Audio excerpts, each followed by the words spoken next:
নমস্কার। শ্যামপুরের সমস্ত মানুষকে আমি একটি বার্তা দিতে চাই যে আমার মা এবং বাবা দুজনেই 1997 সালে এই পৃথিবী ছেড়ে চলে গেছেন এবং তারা কিন্তু যথাযথ চিকিৎসা পাননি। আমরা অত্যন্ত গরিব ছিলাম, সবাই জানেন, এবং আমাদের রাজ্যে সেই সময় স্বাস্থ্য এতটাই খারাপ ছিল, আজকেও সেই একই অবস্থা।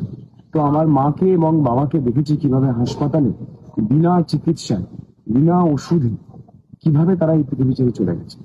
সেই জন্য আমি প্রতিজ্ঞা করেছি যে আমার মায়ের জন্মভূমি এই শ্যামপুরে, যেভাবে 79 বছর দেশ স্বাধীন হওয়ার পরে এখনো অব্দি এখানে কোনো সুপার স্পেশালিটি হসপিটাল হয়নি, আমার ধর্ম, আমার কর্তব্য, আমার মায়ের জন্মভূমি, আমার মায়ের মাতৃভূমি, আমার মাটি, আমার রক্ত, এই শ্যামপুরেতে প্রথম এবং প্রধান কাজ আমরা এখানে একটি সুপার স্পেশালিটি হসপিটাল করব, যাতে শ্যামপুরের মানুষের দীর্ঘ যে জীবনের যে সমস্যা, কারণ সারা কিছু হলেই তাদেরকে রেফার টু উলুবেড়িয়া চলে যেতে হয়, এবং যেতে যেতে রাস্তাতে কত মানুষ তাদের জীবনের শেষ নিঃশ্বাস ত্যাগ করেছে।